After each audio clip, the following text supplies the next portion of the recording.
Assalamualaikum warahmatullahi wabarakatuh. Halo anak-anak, kita bertemu lagi dalam video pembelajaran sosiologi, yang mana dalam video ini merupakan pembahasan terakhir dari materi konflik sosial yang biasanya diajarkan di kelas 11. Oke, sebelum kita memasuki pembelajaran, marilah kita berdoa menurut agama dan kepercayaan masing-masing. Baiklah, dalam video ini kita hanya akan membahas materi terakhir dari konflik sosial, yaitu tentang upaya penyelesaian konflik. Di mana sebenarnya materi tentang upaya penyelesaian konflik ini sudah kalian pelajari di kelas 10, yakni di dalam kompetensi dasar 3.2, yaitu hubungan sosial atau bentuk-bentuk interaksi sosial. Ayo sebelumnya kalian ingat-ingat lagi supaya dalam pembelajaran kali ini kalian bisa lebih mantap. Oke, dari upaya penyelesaian konflik sosial ini terdapat berbagai macam upaya, di mana upaya tersebut disesuaikan dengan konflik yang terjadi, agar nantinya hasil dari upaya penyelesaiannya ini lebih maksimal. Marilah kita bedah satu persatu dari upaya penyelesaian konflik sosial. Yang pertama adalah negosiasi. Negosiasi merupakan interaksi antara pihak-pihak yang berkonflik untuk saling menyelesaikan permasalahan hingga mencapai kesepakatan. Jadi di sini yang berupaya menyelesaikan konflik itu adalah pihak yang berkonflik itu sendiri. Jadi pihak-pihak yang berkonflik itu duduk bersama di mana mereka bernegosiasi untuk menyelesaikan konfliknya dan juga tidak terjadi kekerasan, di mana penyelesaian ini bersifat damai. Yang kedua ada mediasi. Mediasi merupakan upaya penyelesaian konflik melalui pihak ketiga, di mana pihak ketiga hanya bertugas sebagai pemberi pertimbangan. Atau di sini, biar kalian lebih gampang, kita singkat P3P. Pihak ketiga pemberi pertimbangan.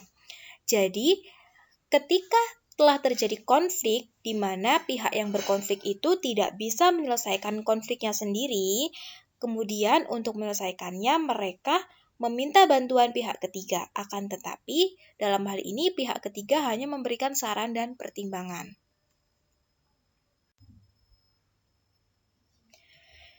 Yang ketiga ada konsiliasi.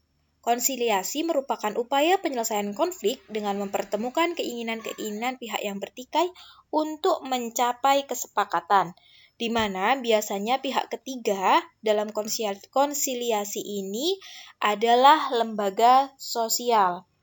Contohnya, ketika ada perusahaan yang mana tidak bersepakat dengan karyawannya dalam hal pemberian upah. Nah, kemudian untuk mencapai kesepakatan atau menyelesaikan konflik ini, menghadirkan sebuah lembaga yang bersifat mandiri untuk membantu penyelesaian konflik. Bisa juga di sini lembaganya adalah sebuah lembaga swadaya yang memperjuangkan nasib buruh. Ini mewakili para buruh untuk bertemu dengan perusahaan untuk menyelesaikan konfliknya, di mana hal ini disebut sebagai konsiliasi.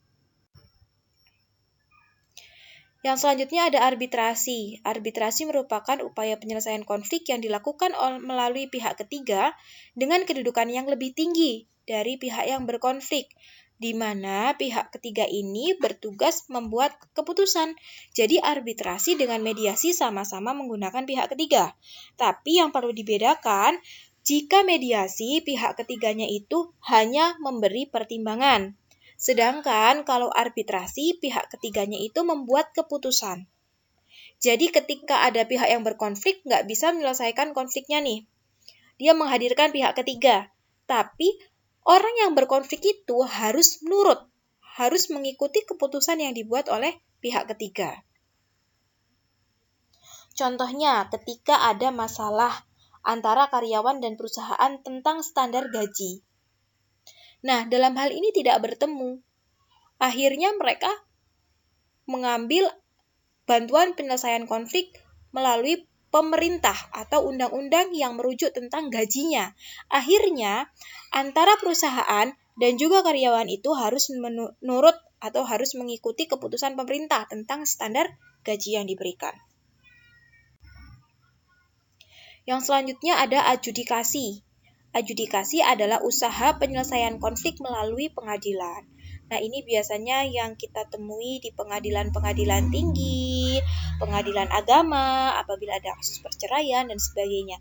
Jadi, kalau misalnya konflik tersebut sudah dibawa ke pengadilan, ini dinamakan penyelesaian konflik yang bersifat adjudikasi. Yang selanjutnya ada toleransi. Toleransi merupakan bentuk penyelesaian konflik melalui upaya internal pihak yang berkonflik dengan mengurangi tuntutan dan meningkatkan rasa saling memaklumi. Jadi, toleransi itu juga merupakan salah satu upaya dalam menyelesaikan konflik. Kenapa toleransi juga upaya? Karena dengan kita mengedepankan atau menjunjung tinggi rasa toleransi, maka konflik itu nggak bakal terjadi karena dalam diri kita sudah tertanam rasa saling memaklumi. Yang selanjutnya ada konversi. Konversi itu adalah usaha atau upaya penyelesaian konflik dengan satu pihak yang berkonflik mengalah dengan pihak yang lain. Jadi kalau ada nih konflik yang terkecil aja biasanya terjadi percekcokan antar tetangga. Tetangga itu saling berkonflik, kemudian si A itu tetap bersifat ramah dan mengalah untuk tidak mengedepankan egonya daripada si B. Dia tetap selalu tersenyum, dia menegur si B. Nah, dalam hal ini si A itu mengalah dengan si B. Nah, ini yang disebut sebagai upaya penyelesaian konflik konversi. Yang selanjutnya ada stalemate, yaitu dalam hal ini kedua pihak yang berkonflik memiliki kekuatan yang seimbang. Jadi, pihak-pihak yang berkonflik itu kekuatannya sama. Nggak ada yang ngalah, nggak ada yang menang. Akhirnya konfliknya berhenti dengan sendirinya. Dan yang selanjutnya ada gencatan senjata. Gencatan senjata yaitu penundaan konflik dalam jangka waktu tertentu. Baik, itu tadi adalah materi tentang usaha-usaha penyelesaian konflik sosial. Jadi, untuk memperdalam pengetahuan dan wawasan kalian tentang usaha penyelesaian konflik, kalian bisa mengeksplorasi materi dari berbagai sumber. Dan juga kalian bisa mengaplikasikannya dengan melihat kasus-kasus konflik sosial dan kalian kaitkan mana upaya penyelesaian konflik yang sesuai untuk mengatasi konflik sosial tersebut. Baik, jika ada penjelasan yang kurang dipahami atau ada hal-hal yang kurang jelas, bisa kalian tanyakan melalui WA. Jika ada kesalahan atau penjelasan yang berbelit-belit dan kurang jelas, Ibu mohon maaf. Terima kasih. Wassalamualaikum warahmatullahi wabarakatuh.